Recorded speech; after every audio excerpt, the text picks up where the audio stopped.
History is not a nightmare from which I am trying to awaken, but rather a glorious tale which I wish to be cast in. Hello children, this is Adarsh Kumar Singh once again welcoming you in my YouTube channel Stay with Adarsh. आज हम लोग पढ़ेंगे, continue करेंगे अपने chapter को of class 10 in history, that is the rise of nationalism in Europe. एक बात मैंने कहा कि history is not a nightmare from which I am trying to awaken, means that many children assume, उनको लगता है कि history is a very boring subject, tough subject, but it is a glorious tale. This is a tale, एक शानदार गाथा है जिसमें हम हर एक व्यक्ति एक किरदार के रूप में शामिल होने की इच्छा रखते हैं. History is just a fun, history is love, history is life, you may say. Welcome to you all. Today we shall study a different norms of history. We are going to study about the romantic imagination and the national feeling. Children, अभी तक हम लोगों ने पढ़ा, हम लोगों ने जाना कि हिस्ट्री में नेशनलिज्म का डेवलपमेंट यूरोप में होता है, and there were several factors behind the rise of nationalism in Europe. Several factors were there, like the rise of middle class, conservatives, Greek War of Independence, and whatever we have discussed till now, उससे एक बात clear हुई कि history जो है, it is the story of wars. Till now ये feel हुआ कि हिस्ट्री लड़ाइयों की कहानी है, वीरों की गाथा है. It is about the winning and losing of the battles, but that is only a part of history, that is not the heart of history. Heart of history क्या है? History is much more than that, उससे काफी ज्यादा history आज हम लोग पढ़ेंगे. Today we will read that how a cultural movement also contributed equally in the rise of nationalist sentiment among the herds of people. आज हम जानेंगे कि किस तरह से केवल लड़ाइयों के द्वारा नहीं, बल्कि म्यूजिक के द्वारा, डांस के द्वारा, ड्रामा के द्वारा कैसे लोगों को मोटिवेट किया गया, उनके अंदर भावना जागृत की गई कि they are also the part of the glorious empire, they are also the part of the nation in which they are living. So till now we have studied कि rise of nationalism in Europe was not the result or not the outburst of a single reason. There were several factors involving in it. We read about the role of conservatives, we read about the revolutionaries, we read about the rise of middle class, we read about the French Revolution, the Jacobin clubs and so on. Today we are going to read a cultural movement that gave rise to the nationalist feeling among the heart of the people, and that movement is called romanticism. Romanticism. What is romanticism? Romanticism is a cultural movement. It was a cultural movement under which the nationalist feelings were infused into the hearts of the people, not with the help of war, but with the help of romantic ideas like dance, drama, poetry, singing, lyrics and so many. Means romanticism एक movement था, cultural movement था, जिसके तहत लोग के अंदर nationalism की भावना develop की गई with the help of cultural activities. So it is called a cultural movement. Now the idea of romantic artist, ये जो romantic artist होते थे, who were the romantic artists? Naturally, the poets, the dramatists, the musicians, these were the romantic artists. They had got their different devices to infuse the nationalist sentiments among the hearts of the people. इनके devices अलग अलग थे. क्या थे इनके device? इनके devices थी इनकी लिटरेरी एक्टिविटीज, इनके creations like painting, like music, like dance, drama, poetry, folk song. These were the devices of the romantic artist. And romantic artist के आइडियाज क्या होते थे? Romantic artist believed in the idea, means romantic artist जो होते थे, they criticized the glorification of science. Romantic artists just criticized the glorification of science. They did not believe in glorifying the science. Rather, they believe in just touching the emotions, intuitions of the people. They believe in to touch the inner core, inner heart of the people in order to उनके अंदर nationalism की भावना develop करने के लिए वो ऐसे उपकरण का यूज करते थे, वो ऐसे टूल्स का यूज करते थे. उनके टूल्स तीर तलवार भाले बंदूक ये नहीं होते थे. उनके टूल्स क्या होते थे? उनके टूल्स उनके लिटरेरी डिवाइसेस होती थी, उनके पोएम्स, उनके गीत, उनके फोक डांसेस, उनके folk song. These were the tools of romantic artist. और उनके आइडिया जो होते हैं, कभी कभी क्वेश्चन आता है what were the idea of romantic artist. उनका आइडिया क्या होते थे? They did not believe in glorifying the science and reason, rather they believe in touching the emotions of the people with the help of their creations, their paintings, their music and so on. For example, we can see the case of Karol Karpunski. He belonged to Poland. Karol Karpunski was a music composer. What was he? He was a music composer from Poland. And this music composer also contributed a lot in the rise of nationalism among the herds of Polish people. कैसे? With the help of his skill, his arts. इसका art क्या था? He used to organize operas, ये music shows organize करते थे. And in those music shows, he wanted to develop, he wanted to introduce the pride of the Polish culture. He introduced the Polish folk song like Polonaise and mazurka. What were Polonaise and mazurka? These were the folk dances of Poland. So Karol Karpunski, he was a music composer from which place? From Poland. With the help of his music operas, operas means music shows, उन shows में यह पोलोनाइज और मजूरका को promote करता था. What were polonaise and mazurka? These were the folk dances of Poland. What was the reason behind this promotion? The reason was simple, so that the Polish people वो अपने culture को समझे, अपने कल्चर पे pride feel करे और अपने culture के लिए, अपने देश के लिए लड़े. Another example is language. ये भी हम देखते हैं पोलैंड के केस में. लैंग्वेज, कभी कभी क्वेश्चन आता है कि how language was used as a weapon to infuse the nationalist sentiments among the people. Language का कैसे यूज किया गया ये देखो. Language के बारे में बोला गया है. It is being said by Mahatma Gandhi. Mahatma Gandhi तक ने कहा है कि कोई भी देश तब तक सही मामले में आजाद नहीं माना जाएगा जब तक कि वह अपनी भाषा में नहीं बोलता है. And that's why language is always being utilized as a weapon by several people in order to project their protest against the oppressor.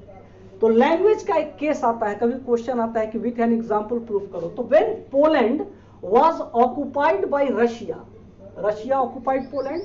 तो जब रशिया ने पोलैंड को ऑक्युपाई कर लिया तो Russian language replace the polish language. फिर से याद रखो, when Russia occupied Poland, Russian language ने पॉलिश लैंग्वेज को रिप्लेस कर दिया. कहां से? पोलैंड से.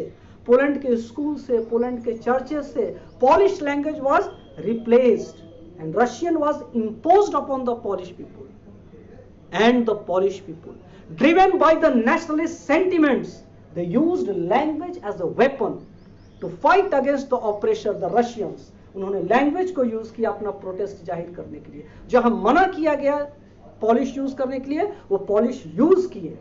And in this way they utilise language as a weapon. This was the case of Poland. So this was about romanticism. Once again let's have a quick recap कि romanticism क्या था. It was a cultural movement. Cultural movement for what? A cultural movement जिसमें nationalist ideas spread किए गए among the people with the help of cultural activities like dance, drama, music, etc. We have seen the idea of romantic artists. क्या उनके ideas थे? तो they had a different idea. They criticized the glorification of science and reason. They criticized the glorification of science, and what they advocated? They advocated to touch the emotions, the sentiments of the people. How? With the help of paintings, music, folk dance, folk song, drama, lyrics, and so on. We have seen the case of Karol Karpinski. We also gone through the Polonaise and Mazurka. Now come to hunger, hardship, and popular revolt. 1848 was the year when it is being said that it was the period of hunger, hardship, and popular revolt in Europe. Hunger, भूखमरी, hardship, कठिनाइयां, and revolts, विद्रोह का दौर था 1848. Why it is considered? क्यों माना जाता है कि 1848 was the period of hunger, hardship, and popular revolt?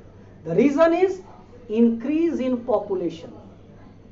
1848 में हंगर हुआ, हार्डशिप हुआ, रिवोल्ट्स हुए यूरोप में. क्या कारण था इसका? The main reason was increase in population.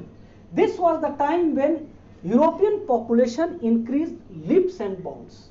काफी ज्यादा पॉपुलेशन बढ़ गया यूरोप का, and this increase in population led towards unemployment. क्या क्या प्रॉब्लम्स क्रिएट हुए पॉपुलेशन बढ़ने से? पहला था अनएम्प्लॉयमेंट. जब अनएम्प्लॉयमेंट बढ़ा, क्योंकि it was the jobs were limited, job seekers were more, unlimited. नतीजा unemployment was there. जब unemployment हुआ, then migration of the people took place. People started migrating towards other places in search of job, and also there was stiff competition from imports. This was the time when Europe के एक देश में industrialisation की शुरुआत हो चुकी थी, और वहां से जो इंपोर्ट होता था उससे कंपटीशन फेस करना पड़ता था. As a result, what happened? Result was rise in food price. चीजों के दाम बढ़ गए. More people were to be fed. ज्यादा लोग हो गए जिनको भोजन कराना था. It was not an easy task. और इसी बीच सोने पे सुहागा, और नहीं बोलते हैं कि करेला पर नीम चढ़ा दिया. ये सारे प्रॉब्लम्स तो थी ही. बेरोजगारी थी, माइग्रेशन हो रहा था, इंपोर्ट से कंपटीशन था, चीजों के दाम बढ़ गए थे, ज्यादा लोग हो गए थे जिनको खाना खिलाना था, और ऐसे में ही क्रॉप फेलियर हो गया, अकाल पड़ गई, शॉर्टेज ऑफ फूड हो गया. Now the poor people became hand to mouth. They were not able to earn even their basic necessities. रोटी, कपड़ा और मकान की भी उनके मुश्किल होने लगी. जैसे बेस्ट एग्जांपल इसका है साइलेशियन वीवर्स अपराइजिंग. इससे हमेशा क्वेश्चन आता है कि explain the case of Silesian weavers uprising. क्या था? तो साइलेशिया एक जगह है, एक छोटा सा गांव है. 18,000 के आसपास इस गांव का पॉपुलेशन है. How much population is there? 18,000. इन 18,000 पॉपुलेशन में maximum people are weavers. Weavers हैं बुनकर, जो कपड़े तैयार करते हैं, और इनको ऑर्डर्स कौन देते थे? कॉन्ट्रैक्टर्स देते थे. नतीजा इनकी रोजी रोटी चल रही थी. लेकिन 1845 में इनके स्थिति बड़ी खराब हो गई. What happened? 1845 was the time when weavers were not getting the jobs. क्यों जॉब नहीं मिल रहा था इनको? कि now the contractors were making direct contact with the factories in England. नतीजा these weavers become unemployed. और जो छोटे मोटे रोजगार इनको मिलते थे, इनको काफी कम पैसा दिया जाता था. Contractors compelled them कि करना है तो इतने कम में काम करो, नहीं तो मैं नहीं करवाऊंगा. नतीजा their condition became miserable, pathetic. इनकी कंडीशन पैथेटिक हो गई. As a result, they rose in revolt. 4 जून वह दिन था, 4 जून 1845. The time was 2 p.m. A large crowd of weavers. Weavers की एक लंबी कतार, जो भूखे थे, जो बेरोजगार थे, जो परेशान थे, marched towards the building of contractors. गुस्से में ये लोग कॉन्ट्रैक्टर्स की बिल्डिंग की ओर बढ़े. They attacked the building.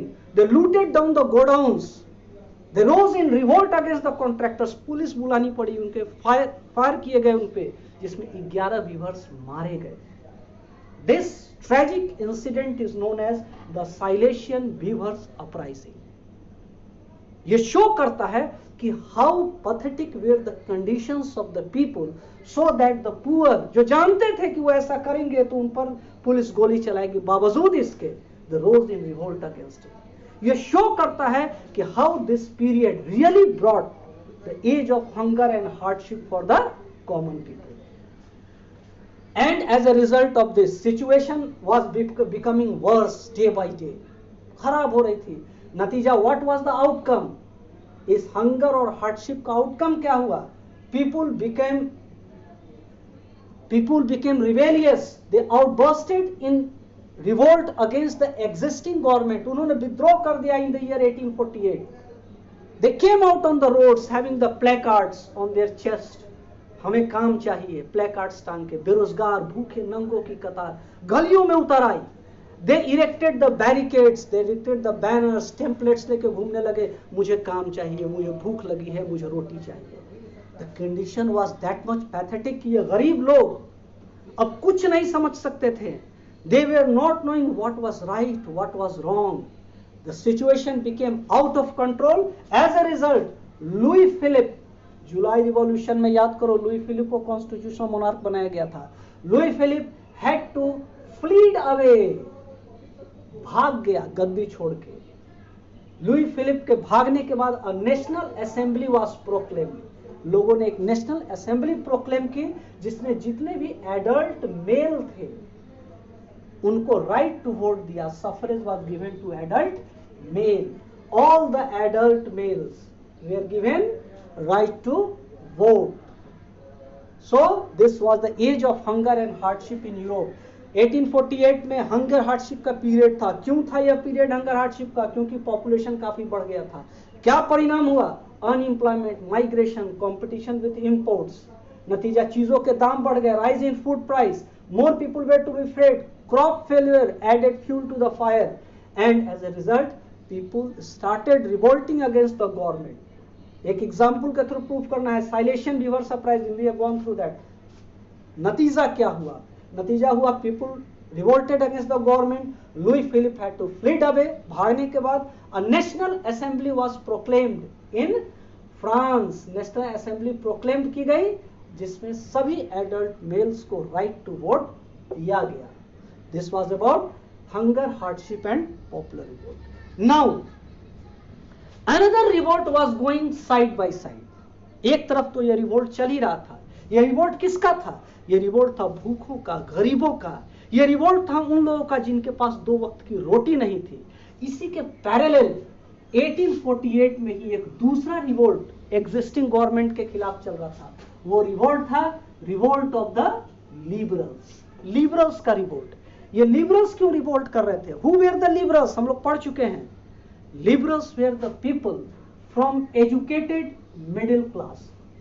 All the men and women of educated middle class, teachers, lawyers, professor, doctor, engineers, इन लोगों ने भी रिवोल्ट कर दिया. क्यों किया?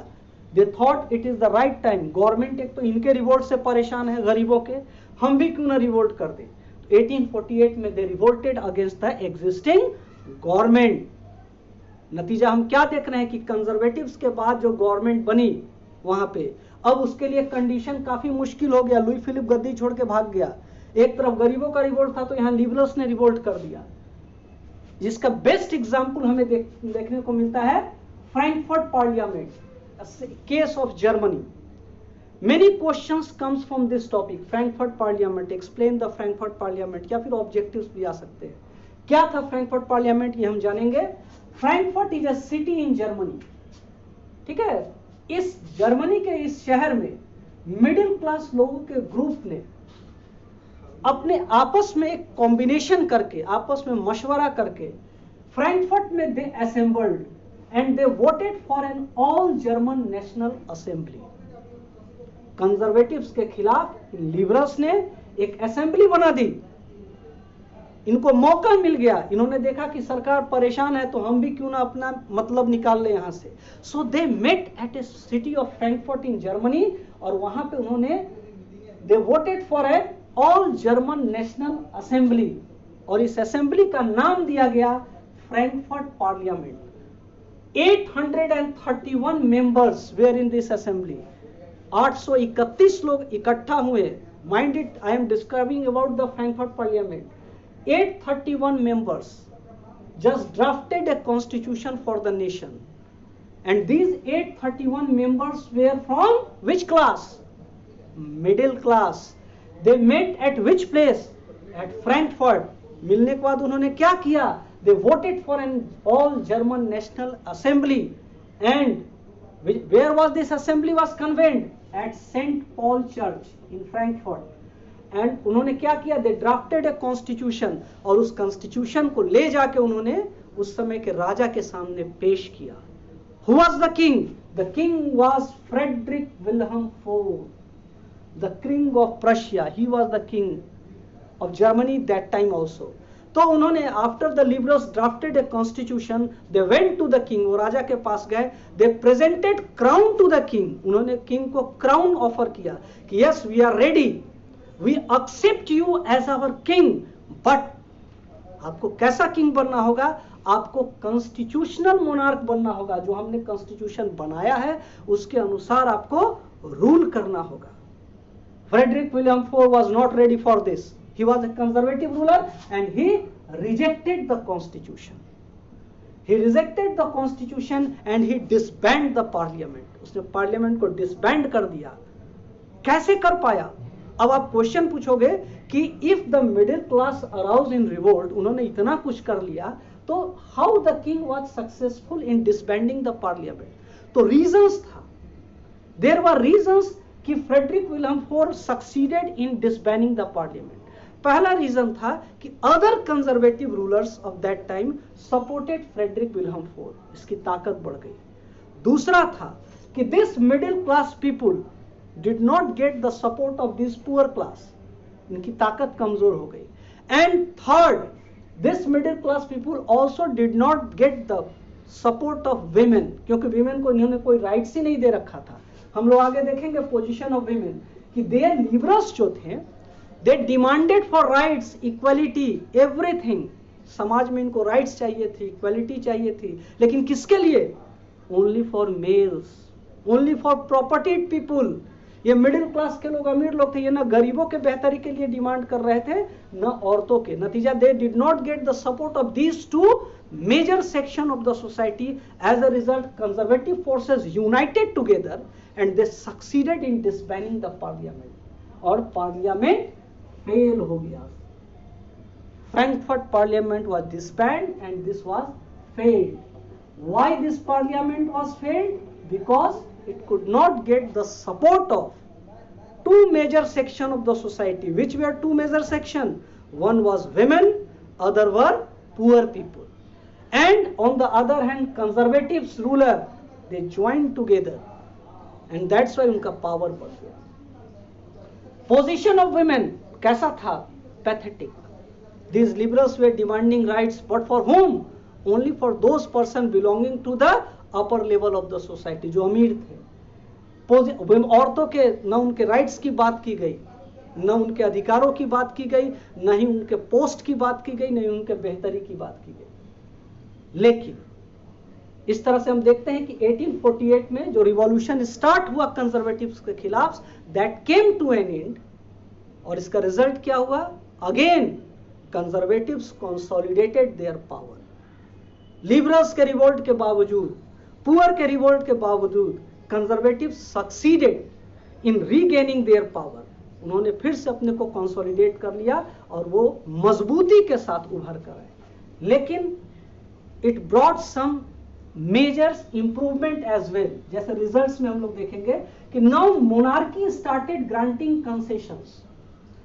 जो राजा थे कंजर्वेटिव रूलर्स, they realized कि although we have just succumbed, we have just been successful in crushing the revolt, हमने दबा दिया है, लेकिन अगर कंसेशन हम नहीं देंगे तो भविष्य में फिर ऐसा रिवोल्ट होगा। That's why this monarchy now started giving concessions to the people. Autonomy दी गई लोगों को। सर्फडम, सर्फ्स कहते थे गुलामों को, बहुत ज्यादा गुलाम जो लोग रखते थे। This serfdom was band, serfdom खत्म कर दिया गया। बॉन्डेड लेबर, बंधुआ मजदूरी खत्म कर दी गई। And the several changes we can see into the nature of conservative regime after 1848। 1815 के बाद जो कंजर्वेटिव रूलर्स आए थे वो कैसे थे? हम लोगों ने पढ़ा था, दे वर ऑटोक्रेटिक। उनमें सर्फडम को प्रमोट करते थे, बॉन्डेड लेबर को प्रमोट करते थे। लेकिन now the conservative rulers realised कि उनको कुछ रिफॉर्म्स लाने होंगे। नतीजा although they crushed the revolution, they brought several reforms. उन्होंने कंसेशन देना शुरू किया, सर्फडम को खत्म किया, bonded labour was abolished, and in this way major changes took place in the society.